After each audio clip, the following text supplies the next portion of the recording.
The Honourable Dr. Peter Sharples. Thank you, Mr. Speaker. I'd like to take a call on the housing situation in Tāmaki Makaurau in Auckland City. We have a desperate need for medium price, low cost, in some cases, housing, very acute housing shortage. And one of the activities we've got in place at this time is the Tāmaki Transformation Project.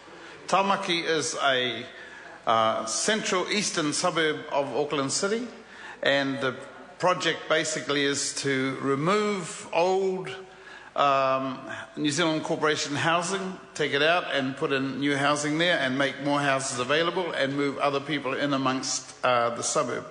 It's based around Glen Innes Township and has 2 marae operating in that area, and what has happened is there's been quite a lot of protests about this project. Now, I'd just like to acknowledge that Housing New Zealand have taken every step possible to communicate the process, and the people on the ground I've met with are doing a very good job. However, when you take away houses from a community, when you bring new people in to be dispersed amongst them, you actually interrupt a society and a community. So as a result, there's been widespread protests, and a number of us local MPs in Auckland have attended some. I've attended all of these protests. They're pretty vigorous and aimed at MPs and councillors and so on. However, they got so political that they conjured up a sort of fear amongst many of the residents about coming forward and stating their wishes to Housing New Zealand about what they'd like to do, whether they'd like to move, stay, have their house mended, repaired or whatever. So as a result, the protests got pretty hot, and you ended up with people lying under the truck wheels that's shifting buildings and stuff like this, and one woman ended up in hospital and stuff like that. But the reality is, a lot of people did not come forward to say what they wanted to shift because they were scared of the protest movement.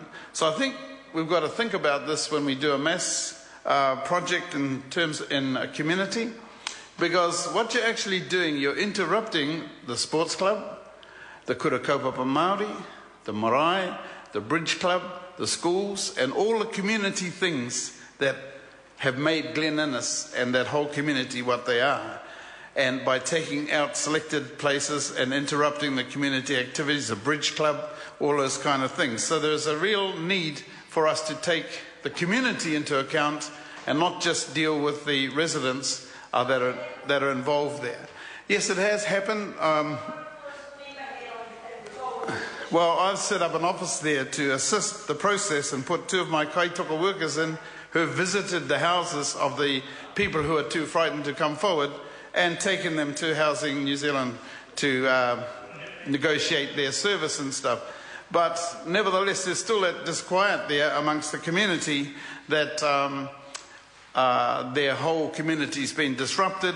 The people that meet there won't meet there anymore. It has been a real traumatic thing for them. So while it is good that we're bringing more housing into Glen Innes and to Tāmaki, nevertheless, it's a lesson for us that if we intrude into a community, we take the community with us. Kia ora. Moana Maki. Am I